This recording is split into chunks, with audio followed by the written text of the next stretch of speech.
Haleluya. Imana yacu ishimwe, twongeye kugira amahirwe yo kuza imbere yayo, izina ryayo rihimbazwe. Dusenge. Data wa twese uri mu ijuru, Mana yacu, Muremyi wacu, soko y'ibyiza, duciye bugufi imbere yawe muri iki gitondo kugira ngo izina ryawe rihabwe icyubahiro. Ku bwacu nta mbaraga na nke zakwibashisha kuza imbere yawe, ariko ni wowe udutera gukunda no gukora ibyo wishimira, kandi wasezeranye kudukangura uko bukeye kugira ngo twumve nk'abantu bigishijwe. Witeguye kutuzibura amatwi kugira ngo dusobanukirwe n'ukuri kw'ijambo ryawe. Duciye bugufi twemeye intege nke zacu, twishingikirije ku gukiranuka kwa Kristo. Ijambo ryawe tugiye kumva muri iki gitondo rikomerezwe mu mitima yacu mu izina rya Yesu. Dushimye Imana cyane kuko twongeye kugira amahirwe yo kuza imbere yayo kugira ngo dukomeze ibyigisho twatangiye bivuga guhamagarirwa gutura mu cyaro. Hari ubwo abantu bumva ibyigisho nk'ibi bakumva rimwe na rimwe ntibibareba, abandi bakumva ahari nta kamaro bifite, ariko ndagira ngo nkubwire muntu w'Imana uduteze amatwi ko nubwo ijambo ry'Imana riduhamagarira gutura mu cyaro, kubera ko twanatinze kumvira aya mabwiriza igihe kinini, no kubona ayo mahirwe yo kugera mu cyaro kuri benshi bizabagora. Ariko Imana yacu ni nziza, ica inzira aho bigaragara yuko itari. Niyo mpamvu tugomba gukomeza kuyishingikirizaho cyane kugira ngo ibyemezo byacu Imana nibona bikwiriye izabicira inzira, kandi ibyo ngibyo Uwiteka azabikora vuba bidatinze. Twabonye yuko ntabwo umuntu w'Imana agomba gutekereza kugenda ngo agende atasenze, atasabye Imana aho igomba kumwerekeza. Abantu benshi basuzugura mu cyaro kuko bumva yuko abantu bo mu cyaro ari abaturage, wenda ahari bagira umwanda, ahari ari abakene. Ibyo ngibyo ntabwo ari ko Uwiteka yabiteganyije, ahubwo ni umurongo mubi wa Satani yashyize mu bantu kugira ngo basuzugure umugambi w'Imana. Uyu munsi rero tugiye kureba inzu ikwiriye umuntu w'Imana. Ahantu umuntu w'Imana atura hagomba kuba hameze hano. Ntabwo umuntu w'Imana apfa gutura habonetse hose. Ntabwo umuntu w'Imana aba mu nzu ibonetse yose. Ahubwo Imana yateganije ahantu umuntu w'Imana agomba gutura. Ushobora kuvuga ngo mbese ibyo tugiye kureba nuko tuza kubibona ko ahantu ari heza kandi abantu b'Imana bagomba kuba ahantu haciriritse. Yego, ariko kuba ahantu haciriritse ntabwo bivuze yuko aho hantu hagomba kuba ari habi, kubera yuko isuku yashyizweho n'Imana nkuko tuza kubibona. Mbere yo kubaka tugomba kugira igitekerezo cy'uko inzu igomba kugiramo umwuka mwiza n'imirasire y'izuba, kandi tugatekereza uburyo imiyoboro itwara amazi izagenda neza kugira ngo twirinde indwara zikomoka ku mibu nka malariya. Ni umugambi w'Imana yuko abantu b'Imana batura neza, bakirinda umwanda ahantu amazi areka, bakirinda guturana n'ibihuru bibegereye bibabuza bya bindi bibuza umucyo kwinjira mu nzu. Mu gitabo Adventist Home page 48 haranditse ngo inzu rusange n'iz'abantu ku giti cyabo zakagombye kubakwa aho umwuka mwiza n'imirasire y'izuba bibasha kugera ku buryo buhagije muri zo. insengero nyinshi n'ibyumba by'amashuri kenshi usanga zitubahiriza iri bwiriza. Kubura umwuka mwiza bitera abantu guhondobera kandi bikabuza abari mu rusengero kumva ikibwirizwa, ndetse bigatera n'umubwiriza kunanirwa ntagere ku musaruro. Ahantu henshi muzasanga insengero zagiye zikora utudirishya tungana urwabo. Kubera iki? Kubera yuko iyo abantu bajya kubaka akenshi ntabwo bareba amabwiriza n'amahame Imana yashyizeho aho abantu bagomba kubaka n'uko bagomba kubaka. Iyo biza kugenda bityo hakiri kare abantu bagakurikiza amahame n'amabwiriza y'Imana, n'insengero nyinshi ntabwo ziba zarabonye uko zifunga. Kandi izo nsengero mvuga ni insengero zacu. Ariko abantu bagiye bubaka batarebye ubushobozi bafite ngo muri bwa bushobozi bubake bashingiye ku mahame y'Imana. Nawe se koko ni gute wasobanura uburyo ahantu abantu b'Imana basengera ugasanga ahantu hashobora kwicaramo abantu 100 harimo amadirishya agiye angana n'ijisho ry'umuntu? Birakwiriye yuko ahantu abantu b'Imana baba bagomba kubaka amazu, ariko amazu yinjiramo umwuka uhagije, kuko ni umugambi w'Imana yuko abantu babona umwuka uhagije.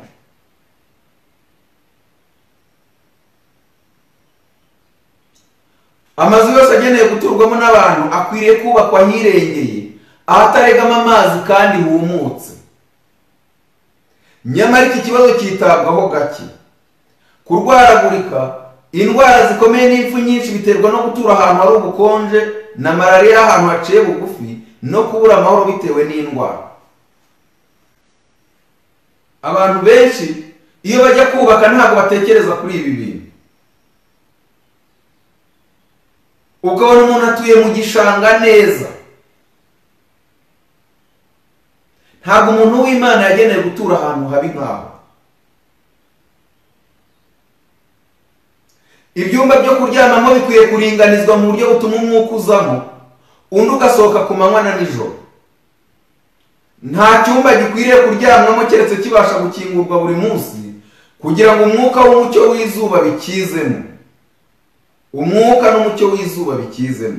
Mu bihugu byinshi bitandukanye usanga hari ibyuma bishyushye cyangwa bikonjesha ibyumba byo kuryamamo bitewe n'ibihe barimo. Abantu b'Imana bagomba kuba mu nzu zitunganyije, inzu zifite isuku, inzu zijyamo umwuka mwiza, inzu zinjiramo umucyo w'izuba.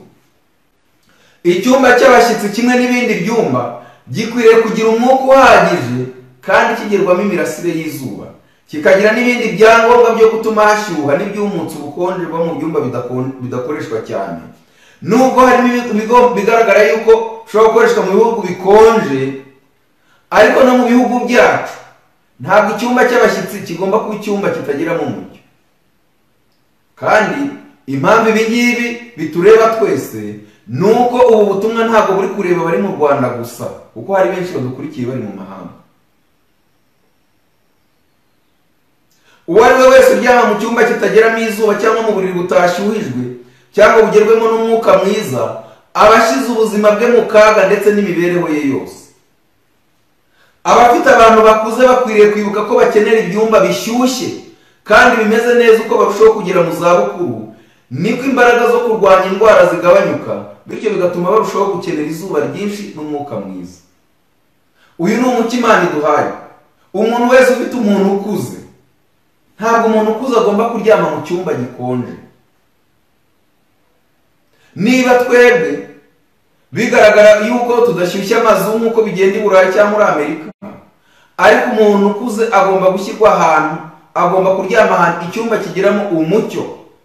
Ntabwo agomba gushyirwa mu cyumba kirimo imidite, kirimo ubukonje.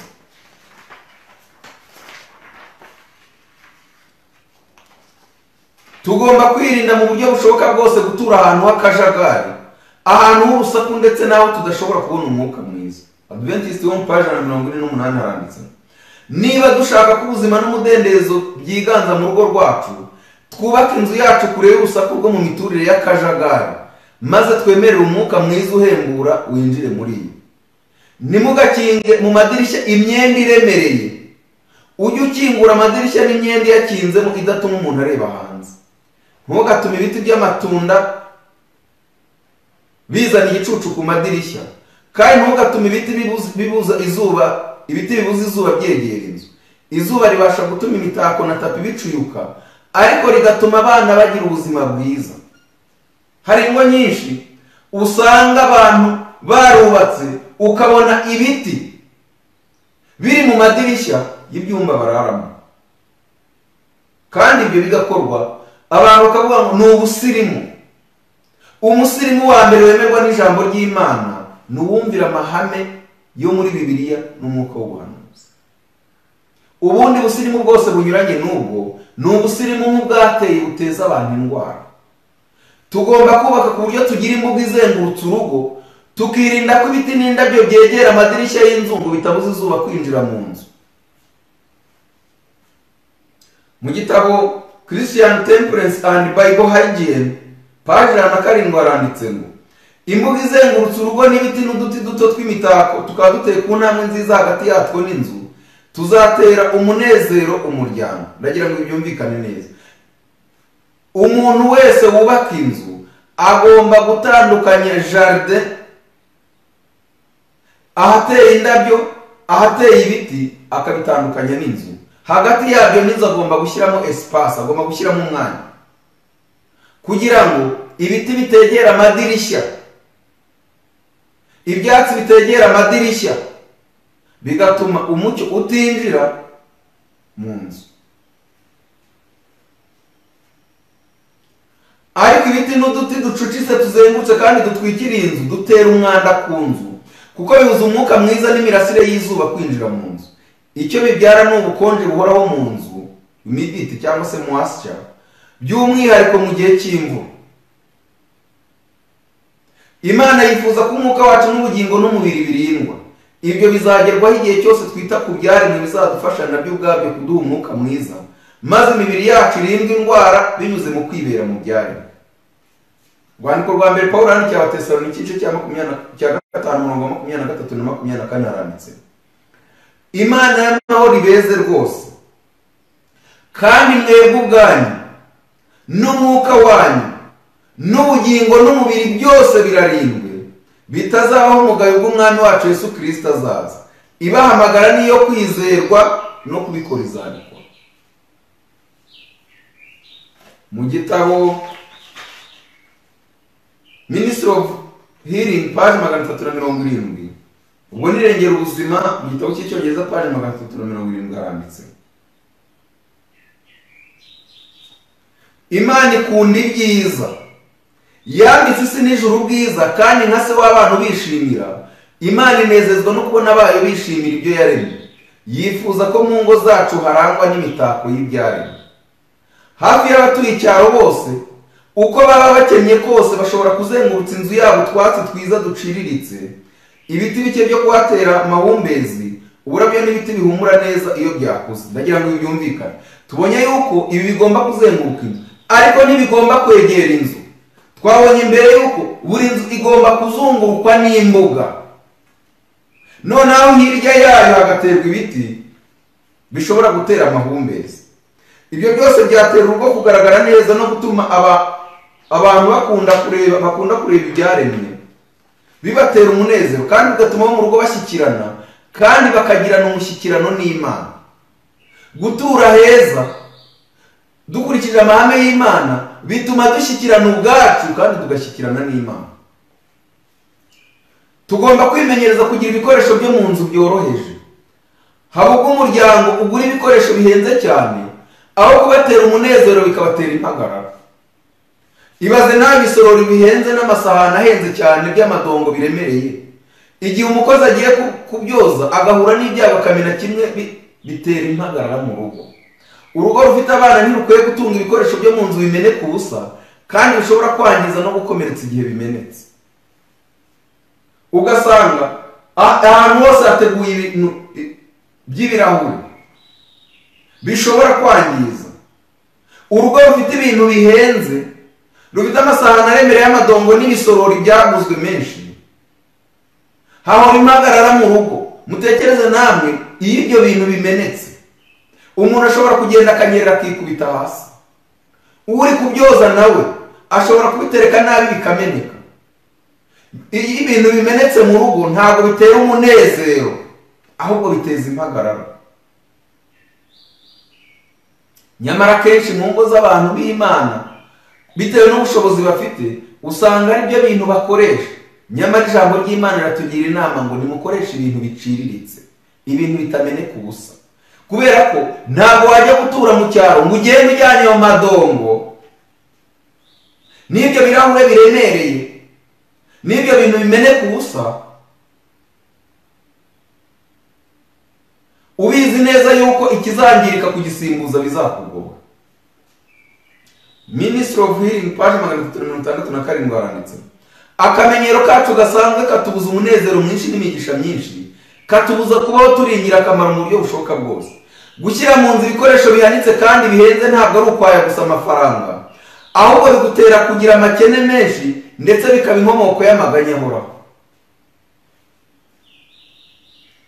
Umuntu agahembwa avuga ati nzagura ibisorori nabonye kwa nyanaka, nyamara icyo yari akeneye uwo mwanya ntabwo ari ibyo bisorori bihenze. Yari akwiye kugura ibintu byoroheje kugira ngo ye kugira ubukene bwinshi, maze abone n'amafaranga asagura abeho ubuzima butamuhenze. Mushyire mu nzu yanyu ibikoresho biciriritse, bizarama kandi bitaremereye, byakorerwa isuku mu buryo bworoshye kandi bikaba byasimbuzwa ku giciro gito. Mu gukora ibanogeye urugo ruciriritse, mushobora kuruhindura urugo rwiza kandi rureshya abandi niba rwiganjemo urukundo n'ibyishimo. Haba usanga ingo nyinshi zuzuye ibintu byinshi kandi bidakoreshwa. Ubwabyo byaguzwe amafaranga yagakwiye gukoreshwa ibifite akamaro, nyamara birunze muri za stoke mu mazu yacu, ndetse bihateje umwanda kuko bibika ivumba aho birunze cyangwa kwarikwamo ibitagangurirwa, hakaba ubwo bitera ubukonje aho biri, nyamara nta kamaro bifitiye umuryango. Bene ibyo ntibitanga umunezero mu rugo kuko kubishyira kuri gahunda biragorana. Kurunda ibintu ahantu bitazakoreshwa, nyamara warabiguze amafaranga menshi yagakwiye gukora umurimo w'Imana. Mu kinyamakuru Signs of the Times cyo ku itariki 23 z'ukwa munani cya 877 baranditse, kugira ibintu byinshi bidafite akamaro ntibyazana umunezero. Bityo ko ibintu byo mu nzu bizashyirwa kuri gahunda mu buryo bworoheje kandi neza, niko bizahaba bugize umunezero. Ndagira ngo nongere mbibutse ko kugira ibintu bihenze bimeneka ubusa ntibishobora guteza umutekano mu rugo, kuko igihe kimwe muri byo kimenetse, iyo bimenetse umuntu ateye ku buryo ababara vuba. Nta munezero ushobora kugirwa n'umuntu ubona ikintu yaguze amafaranga ahenze kimenetse kandi adashobora kukirepa, atazongera kugisubiza kuri gahunda. Nyamara se uwo muntu ugira ngo siwe witeje ko guhangayika kose? Niwe wabyiteje. Yashoboraga kugura igiciriritse kandi cyiza, uko nabyo birahari. Iki ni igihe cyo kwikuraho umutwaro w'ibintu bitari ngombwa. Ibyo tudakeneye gukoresha tukabitanga, ibikwiye kugurishwa bikagurishwa, uwo mutungo ugashyirwa mu ivugabutumwa aho gupfushwa ubusa mu bidafite umumaro muri iki gihe. Benshi banze kuzana amafaranga ngo bakore umurimo w'Imana. Ayo mafaranga agiye kubapfira ubusa, ibikoresho baguze bibapfira ubusa, amazu babyubatsemo bapfira ubusa, kandi benshi batangiye kubibona. Nyamara Imana iratugira inama muri iki gitondo, twimenyereze kubana n'ibyoroheje. Ibintu twimenyereje bihanitse bihenze, ibyo nabyo bituma abantu batumvira inama z'Imana kuko bibabereye nk'umutwaro wenda kubagwira. Ni umuzigo uremereye cyane. Murabona ibi bintu se nabijyana he? Ubuze ibintu amafaranga yose nabiguze nzabipfusha ubusa. Vuba bidatinze hari ibintu abantu batunze batazabona n'uwo babiha.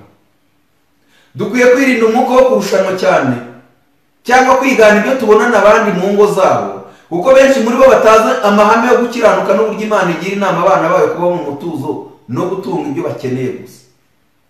Tugirwa inama yo gutunga ibintu tuzakenera gusa.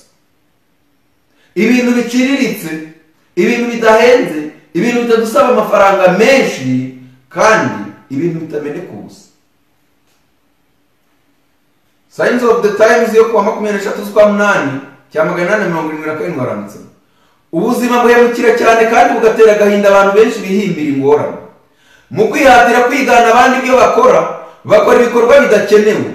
Intekerezo zabo iteka ziba zihugijwe no kumenya uko bahaza amakene yo kwibona kwabo no gukurikiza amabwiriza y'ibigezweho. Amafaranga, umwanya n'imbaraga bishira mu bintu bitangiriza ubuzima bwacu gusa, ahubwo bitanakenewe rwose.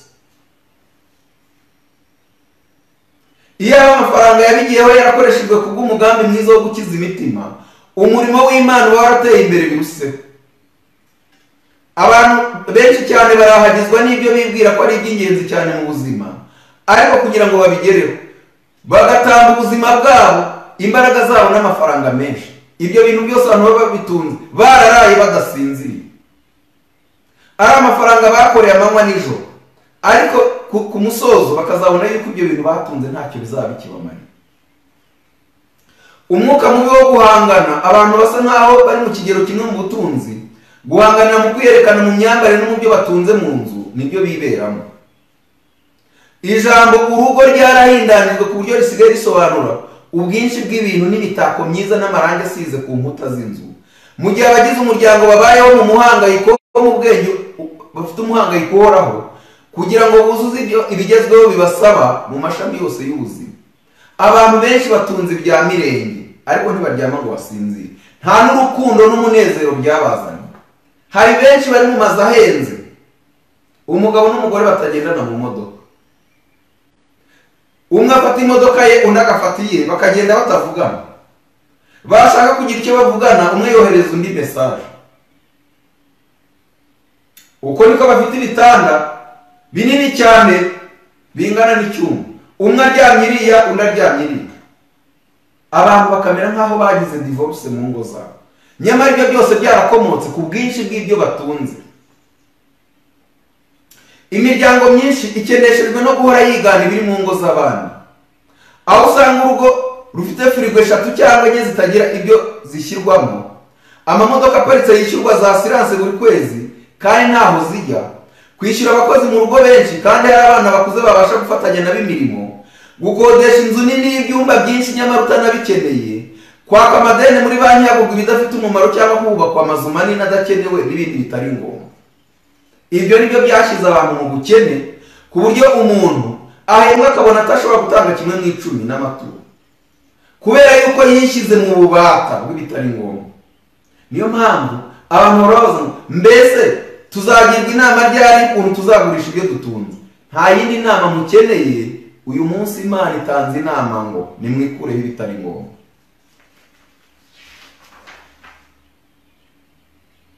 Signs of the Times yo ku itariki 2 z'ukwezi kwa 10 cya 884 yaranditse: benshi ni abakene bikabije mu ngo zabo kuko bagerageza ku giciro icyo ari cyo cyose kwigaragaza imbere y'abandi. Bakoresha amafaranga menshi kandi bagakora ubutaruhuka kugira ngo bimakaze umubano bagirana n'ababashimagiza. Mu by'ukuri ntibiyitaho cyangwa ngo bite ku butunzi bwabo. Buri kintu cyose gifatwa nk'aho ari icy'ingenzi ko kigomba kuba kiri mu rugo, maze bigatakazwaho amafaranga menshi, kabone n'ubwo binezeza amaso kandi bibongerera ubwibone gusa, ariko nta n'icyo byungura mu gukomeza umuryango. Abantu gutunga ibintu bidafite icyo byungura mu gukomeza umuryango.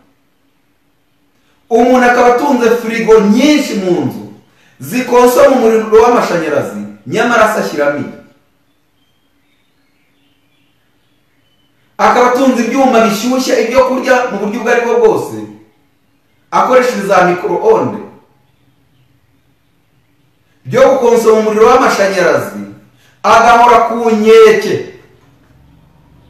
Ariko mu by'ukuri abantu nibo bishyize mu bubata, twishyize mu bubata bw'ibitagira umumaro. Nyamara muri iki gitondo Imana mu ijambo ryayo iraduhugurira kwikuraho ibitari ngombwa. Ibyo byose kugira ngo bigerweho bisaba imbaraga nyinshi no kwihangana kwinshi n'igihe kirekire cyakagombye gukoreshwa mu murimo w'Imana. ubuntu butagira akagero bw'Imana buza ku mwanya wa kabiri inyuma y'ibintu bitagira agaciro. Abantu benshi mu gihe barundanya ibintu byinshi muri ubwo buryo kugira ngo binezeze, birangira bazimije ubushobozi bwo kunezera. Bangahe se badashobora kuruhuka isabato neza, batangira mu gitondo ku munsi wo kwitegura isabato bakorera isuku ibyo bintu bidafite umumaro, bikarenga isabato itangira bakibiri. Kandi se icyo bibamariye ni iki? Abantu benshi mu gihe barundanya ibintu byinshi muri ubwo buryo kugira ngo binezeze, birangira bazimije ubushobozi bwo kunezerwa. Bavumbura ko ibyo barundanyije byose bitazabazanira kunyurwa bari bategereje. Imihati idatuza no guhangayika guhoraho kurabiherekeza kugira ngo buzuze inzu ibikoresho byose byo kunezeza abashyitsi n'abanyamahanga bageze mu rugo, ntibitanga inyishyu ihwanye n'igihe n'amafaranga babitakarijemo. Uko ni ukwiremera umutwaro w'imibabaro utabasha kwikorera. Abantu benshi bishyize mu bubata badashobora kuzikuraho. Ariko ku bw'amahirwe Imana iratugira inama muri iki gitondo. Gutunga ibintu byinshi mu mazu kandi bitanakenewe ntibizana umunezero mu ngo zacu, ahubwo biteza impagarara kugeza ubwo abantu benshi barwaye indwara zikomoka ku guhangayika bakomora ku bintu baba bariguriye bakabitunga mu ngo zabo. Ubu nibwo buzima abantu benshi bamaranira mu mijyi. Mu gitabo ikinyamakuru Signs of the Times cyo ku itariki 23 z'ukwa munani cya 877 haranditse: mu miryango imwe n'imwe bafite akamenyero ko gukora cyane bakarenza urugero. Nubwo isuku no gushyira ibintu kuri gahunda ari ingenzi kugira ngo umuntu amererwe neza mu nzu, ariko ntibikwiye kurenza kugeza ubwo bihinduka umutwaro uremereye abagize umuryango. Kubera bya bintu birunze aho ngaho, umubyeyi mu rugo igihe yinjiye akinjira atukana n'abakozi. Ibi ntabwo wabigenjeje gutya, iki kintu wagihanaguye nabi, iki kintu cyagenze gutya, iki cyagenze gutya. Igihe cyose umuntu yinjiye mu rugo akinjira mu rugo ari impagarara, kandi izo mpagarara zitewe n'ibintu yashyizemo bidafite akamaro. Ugasanga nta munezero uba mu rugo.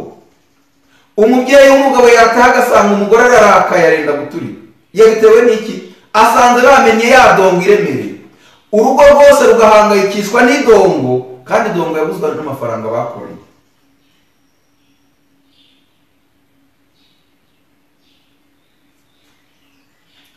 Mu nzu zimwe na zimwe zibamo abantu biyubashye, rimwe na rimwe usanga gushyira ibintu kuri gahunda harimo gukabya cyane, ku buryo usanga nabyo bigaragara nabi, kimwe no kubona ibikoresho bitari kuri gahunda. Ugasanga gahunda isabwa kugira ngo ibyo bintu bishyirweho nayo ubwayo igaragara nabi kuruta yuko iyo gahunda itanahawe. Amategeko nk'aya agoye yo mu nzu ahabanye n'ikiruhuko buri wese aba yiteze kubonera mu rugo rusanzwe. Ugasanga abakozi bahorana impagarara. Ugasanga abantu kuzana umukozi umwe ntibihagije, bazanye n'uwa kabiri uzajya uhora hanagura ibyo bintu bitazanakoreshwa. Iyo habayeho gusurwa n'inshuti magara, si byiza kubona umukubuzo n'umukoropesho binyanyagiye ahariho hose. Kandi mu gihe cyo kuganira mwakagombye kwishimirana. Usanga igihe gikoreshwa mu gushyira ibintu kuri gahunda ubudatuza no kugenzura inguni zose zigize inzu kugira ngo barebe ko umukungu cyangwa se inzu z'ibitagangurirwa zahubatse ngo babivaneho. Ugasanga abashyitsi niba babasuye, ntabwo mubahaye umwanya wo kugira ngo muganire murebana, ahubwo abantu bose bahanze amaso ibintu biri aho ngaho ngo barebe yuko nta cyaba cyangije. Uko niko na nyiri urugo abahangayitse ngo arebe yuko mu bintu byose birunze aho ngaho nta na kimwe cyaba cyagiyeho imyanda. Aho kugira ngo aganire n'abashyitsi atuje, ahubwo akaba ahangayikishijwe n'ibintu yishyiriye mu nzu. Nubwo abikorana amakenga make yibwira ko ntacyo bitwaye, ariko abakugaragarije ko aha agaciro isuku kuruta wowe wamusuye. Igihe wasuye umuntu ukabona yitaye ku masuku y'ibintu bye buri kanya bizengurukamo, ni ikimenyetso cy'uko aba atakwitayeho, ahubwo ubwenge bwe bwose bwitaye ku bintu biri mu nzu ye. Nohiti yatanze urugero. Dore urugero rw'inzu ihabanye byihabya n'ingo nk'izo. Twari mu mpeshyi y'umwaka w'1876, mu masaha make twamaze muri uwo muryango, abo bashyitsi bacu nta gikorwa cy'imburamumaro bigeze bakora cyangwa se cyari gukorwa mu wundi mwanya. Ariko twese hamwe twakoresheje igihe cyacu mu buryo bwiza kandi turagicungura. ibyo byateye intekerezo n'imibiri yacu kuruhuka. Nubwo iyo nzu yari ifite ibikoresho bitari byinshi, ariko yari icyitegererezo cyo kwiganwa. Ibyumba byose byageragamo umucyo n'umwuka mwiza. Ibyo bifite agaciro kuruta imirimbo ihenze. Uruganiriro nirwo rutatswemo ibintu byinshi ku buryo byananiza amaso, ahubwo byari kuri gahunda. Intebe z'ubwoko butandukanye zari nziza kandi zikwiranye n'abagize umuryango. Harimo intebe z'imisego zari hasi, izizenguruka ndetse n'izidafite imisego. Izi misego zari hejuru zihereye iburyo, intebe z'agatangaza n'izindi nziza cyane kandi zikomeye. Zose icyarimwe wagira ngo zirakubwira ngo ngwino unyicareho urebe ukuntu umeze neza. Hari kandi n'akabati karimo ibitabo n'ibinyamakuru byari byiza byose kandi bireshya ubibonye, ku buryo bitabuza n'umushyitsi kubikoraho nta pfunwe afite ko ari bubikure mu mwanya wayo. Nawe turatanga urugero rw'abantu yasuye, asanga hari ibikoresho mu nzu byiza bitagoye bidahenze. Hari akabati karimo ibitabo ku buryo umuntu wari aho ngaho yashobora kugenda agafata igitabo agasoma. Twebweho kugira ngo tugire umuco nk'uwo kandi twitwe ko turi abantu b'Imana biteguye kugaruka kwa Yesu, ni ugushyira muri ku buryo ushobora kugera mu rugo rwawe ukibaza, ariko aba ni Abadivantiste b'umunsi wa karindwi, aba ni abantu biteguye kugaruka kwa Yesu. Ni imitako gusa yuzuye aho ngaho itavuga, itagize icyo imaze.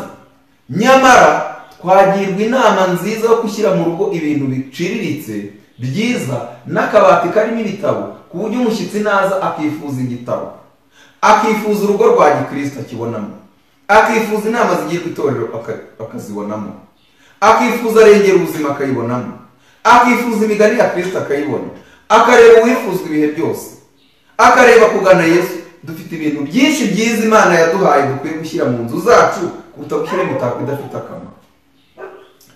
Ba nyir'inzu yari inejeje, bari bafite ubushobozi bwo kuyuzuzamo no kuyitaka mu buryo buhenze, ariko bagize ubwenge bwo guhitamo iby'ingenzi kuruta kuzuzamo ibidafite umumaro. Nta kintu na kimwe muri iyo nzu cyari cyiza ku buryo kitakoreshwa, kandi amadirishya barayakinguraga kuko batatinyaga ko amatapi n'ibindi bikoresho byo mu nzu byacuyuka. Umucyo w'izuba n'umwuka mwiza, izo mpano z'ijuru kimwe n'impumuro z'indabo zo mu busitani byashoboraga kugera hose. Uwo muryango nawo wari umeze neza, batwitagaho banezerewe, bakadukorera ibishoboka byose ngo twumve tunezerewe neza kandi bakatugaragariza ko tutababangamiye. Ni ukuri twiyumvishemo ko ari ahantu heza ho kuruhukira, rwari urugo rwiza mu busobanuro nyabwo. Ihame rero rigomba gukurikizwa mu gutunganya inzu. Dukwiye kwirinda gukabya mu byo dukora, kuko gutunga byinshi iyo hajemo gukabya mu mikorere bisozaho kuzana umunezero mu muryango, ahubwo biteje impagarara. Imiryango myinshi itunze byinshi irahangayitse kurusha abakene batunze bikeya ariko bubaha Imana. Muri Signs of the Times yo ku itariki 23/8/1877 hakomeza, agakabyo twavuze gatera mu ngo nyinshi kutumvikana kandi ntigahuje n'amahame rusange agenga ibyaremwe. Imana ntiyashyireho indabo urubibi zitagomba kurenga, ariko yazishyizeho nk'ingemwe mu ihumbikiro ryazo, kandi zishyiraho kugira ngo zibere ubwiza isi binyuriye mu miterere n'amabara yazo atandukanye. Ibiti byo mu ishyamba nabyo ntibiringaniye, biruhura amaso n'intekerezo igihe ureba ibyiza bikomoka mu byaremwe, mu mashyamba, mu misozi, mu bibaya, ibikombe n'imigezi, kandi ukishimira kureba imiterere y'ubusitani butanga imbuto nziza. Nyamara nubwo aho biri bitareshya, abantu bose bashobora kuharuhukira mu kuhanezerwa. Imana ntabwo yashyizeho imisozi ngo ireshye, ntabwo yagize isi ngo ihinduke ikibaya gusa. Yagiye igira imisozi miremire n'imigufi n'ibibaya. Niko no mu ishyamba harimo ibiti bitandukanye. Niko natwe tutagomba kumva ko ibintu byose byaba bireshye. Hari itegeko rigenga imiterere itandukanye y'ibyaremwe rishobora gushyirwa mu bikorwa mu muryango nk'ihame rigenderwaho. Hagomba kubaho guhuza amabara atandukanye mu gushyira kuri gahunda ibikoresho byo mu nzu. Ariko kugira ngo bibe bigaragara neza, ntibisaba ko ibikoresho byo mu cyumba kimwe biba biteye kimwe, bikoze mu kintu kimwe.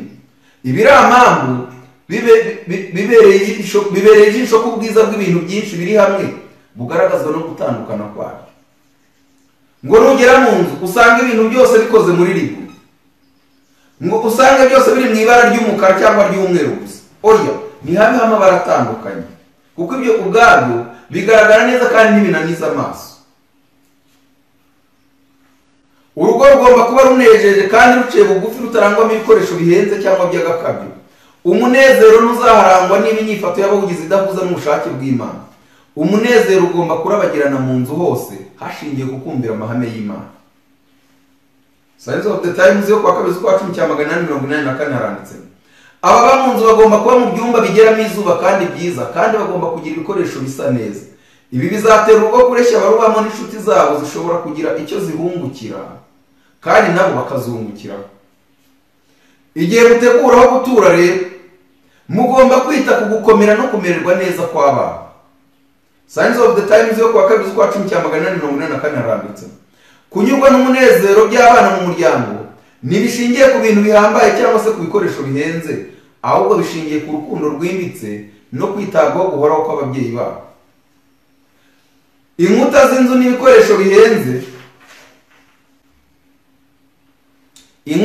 n'ibikoresho bihenze, tapi z'ubwoya burebure, ibirahure bishashagirana n'amafoto y'agaciro ntibihagije gutuma urugo ruba rwiza mu gihe rutarangwamo urukundo no kumvikana.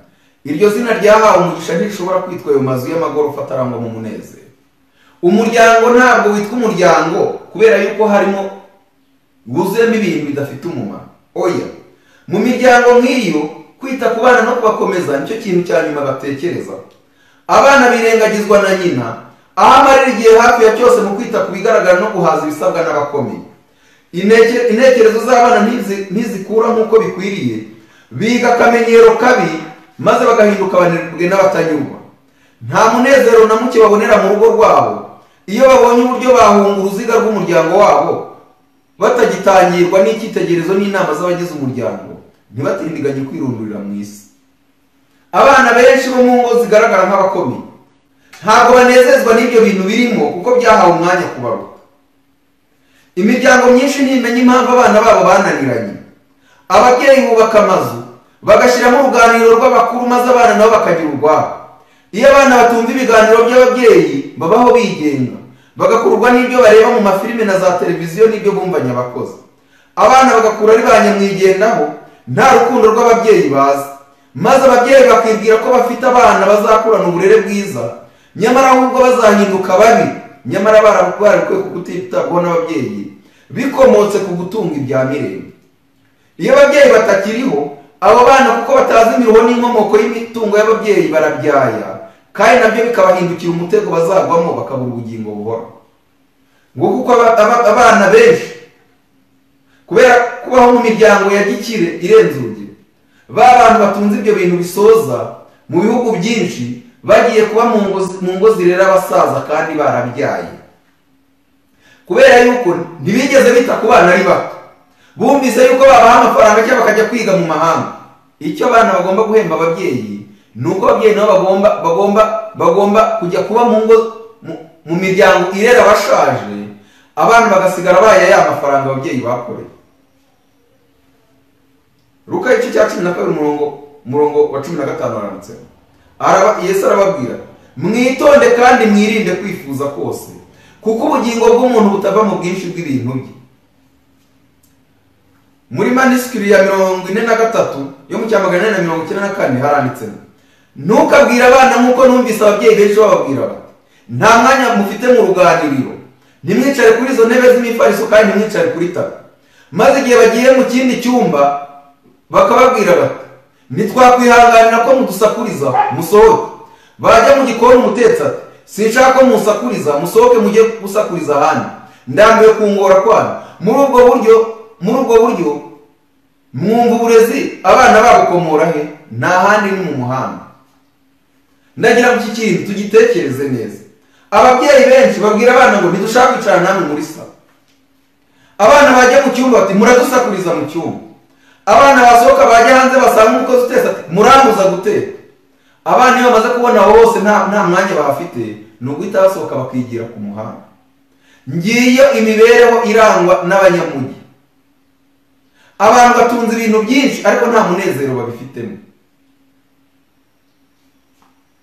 Ubugwaneza n'urukundo bifite agaciro kuruta ibinezeza. Ntidukwiye guhora twibaza uko abantu batubona, ahubwo dukwiye kwibaza ngo Imana itubona ite mu miryango yacu. Ibihamya by'itorero umuzingo wa 4 paji 621 na 22 haranditse: mu ngo zacu hinjiramo amaganya menshi n'imitwaro, kandi hakinjiramo kwiyoroshya, amahoro n'umunezero bike. Ntitwagakwiye kwita cyane kuri baragira ngo iki, ahubwo dukwiye kwibaza cyane ku bagize uruziga rw'umuryango.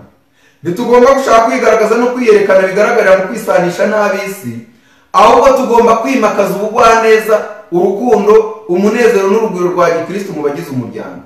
Benshi bagomba kwiga uko imiryango yabo yagira umunezero kandi igahinduka icyitegererezo. Imitima ireshya kandi ishima no kugaragaza ubugwaneza bifite agaciro kurusha ubutunzi n'ibinezeza, kandi aho urukundo ruri, inyota yo kwicisha bugufi zatuma umuryango uhirwa. Yesu umucunguzi wacu yabaye mu isi afite icyubahiro cy'umwami, nyamara yari umugwaneza kandi yoroheje mu mutima. Yari umucyo n'umugisha kuri buri rugo, kuko yaruzanagamo umunezero, ibyiringiro n'amahoro. Iyo twanyurwaga maze tukarekera kwifuza ibyo tudashobora kugeraho byo kuzuza inzu zacu ibintu bitari ingenzi, mu gihe tutazi guha agaciro intekerezo zituje z'amahoro kandi ari z'Imana iha agaciro kuruta imaragarita. Ubuntu, kwicisha bugufi, ubugwaneza n'urukundo rutaryarya bishobora guhindura urugo ruciriritse paradizo nyayo. Ni byiza kwihanganira ingorane zimwe na zimwe n'umutima unyuzwe, aho kwigomwa amahoro n'umunezero. Mu gihe twitegura kumva ijwi ry'Imana ngo dukure imiryango yacu mu migi, tugomba kumenya ko Imana iduhamagarira ikintu cy'ingenzi. Imana niyo yashyizeho uburyo bwo gutura, aho tugomba gutura n'ibyo tugomba gushyira mu mazu yacu kugira ngo ingo zacu ziheshe Imana icyubahiro. Dukwiye kwimukira aho tuzatanga umucyo w'ijambo ry'Imana. Umuntu wese ugeze aho turi akabona ko twayobotse umuremyi w'ijuru n'isi. Dukwiye kumurika umucyo ukomoka mu ijuru twagaragarijwe mu ijambo ry'Imana. Ibyahishwe igice cya 18 umurongo wa 1 haranditse: hanyuma y'ibyo mbona marayika n'ubundi amanuka ava mu ijuru afite ubutware bukomeye, isi imurikirwa n'ubwiza. Mbese ahantu ugiye gutura uzamurika ubwiza bw'Imana? Cyangwa abantu bazatinya kugera mu rugo rwawe kuko batinya kwicara kuri iyo ntebe cyangwa gukoresha igikombe ukoresha, kuko nibagikubita hasi batari buguki? Matayo igice cya 19 umurongo wa 24-30 haranditse: maze Petero aramubaza ati: dore twebwe twasize byose turagukurikira, none tuzamera dute? Yesu arabasubiza: ndababwira ukuri yuko mwebwe abankurikiye, mu gihe cyo guhindura byose ngo bibe bishya, ubwo umwana w'umuntu azicara ku ntebe y'icyubahiro cye, namwe muzicara ku ntebe 12, mucira imiryango 12 y'Abisirayeli imanza.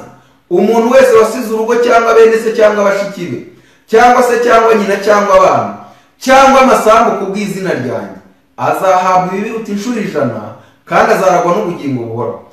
Ariko benshi b'imbere bazaba b'inyuma, kandi ab'inyuma bazaba b'imbere. Mu gitabo cy'umuhanuzi Maraki igice cya 3 niryo somo tugiye gusorezaho. Ndagira ngo isomo turitekerezeho cyane birenze uko twaritekereza. Igitabo cy'umuhanuzi Maraki igice cya 3 umurongo wa 22 na 23: nimwibuka amategeko y'umugaragu wanjye Mose, ayo namutegeye Horebu, yari Abisirayeli bose, yari amategeko n'amateka. 23: dore nzabohereza umuhanuzi Eliya umunsi w'Uwiteka kandi uteye ubwoba utaragera. Uwo niwe uzasanganya imitima y'abana n'iy'abase, kugira ngo ntazaza kurimbuza usa umuvumo. Mureke ibintu dutunze bye kudutandukanya n'abana bacu. Mureke ibintu dutunze bye kudutandukanya n'Imana. Nimureke twemere kubaho ubuzima bworoheje, twemere kumvira Imana kugira ngo imitima yacu isabane nayo, maze vuba bidatinze ubwo isi igiye kwisukamo akaga kandi katangiye. Mbese mbabaza, ndabizi neza yuko mukurikirana kuri televiziyo mpuzamahanga no mu binyamakuru. Ubu ku isi yose hari imyigaragambyo ikomeye. Nawe yari yaranditse ngo mukure imiryango yanyu mu migi, kuko imyigaragambyo izateza abari mu migi akajagari. Harimo benshi no gusohoka mu migi ikomeye yo ku isi bizabagora kubera imyigaragambyo ihari. Kandi na korona ubwayo ntabwo yoroshye. Amabwiriza agendeye kuri korona virusi agenda anyurana, agenda habana. Biragoye muri iyi minsi kugira ngo umenye ngo uvuga ukuri nini. Mbese witeguye kumva ijwi ry'Imana? Imana yazatanga agahenge ukemera kugendera ku mahame y'Imana. Ndasaba Imana muri iki gitondo ngo ibi byigisho mwe kubyumva nk'ibyigisho bisanzwe, ahubwo mwumve ko ari ijwi ry'Imana riheruka riburira abana bayo. Muri iki gitondo ndabasabira umugisha kugira ngo ibyigisho bitazasoza turimbutse, aho kugira ngo tubonere umugisha mu ijwi ry'Imana. Imana y'amahoro ibeze rwose, kandi mwebwe ubwanyu n'ubugingo bwanyu, mwebwe ubwanyu n'umwuka wanyu n'ubugingo n'umubiri birarinda, bitazabaho umugayo ubwo umwami wacu Yesu azaza. Iduhamagara niyo kwizerwa, kandi no kubikora izabikora mu izina rya Yesu. Data wa twese uri mu ijuru, Mana yacu, turagushimye muri iki gitondo kuko uri gusanganya imitima yacu n'uwawe, kugira ngo kukumvira biduhesha amahirwe yo kuzabana nawe mu bwami bwawe. Isi iraruhijwe cyane bikomeye, ariko kukumvira bizaduhesha amahirwe yo kuzabaho ubuziraherezo.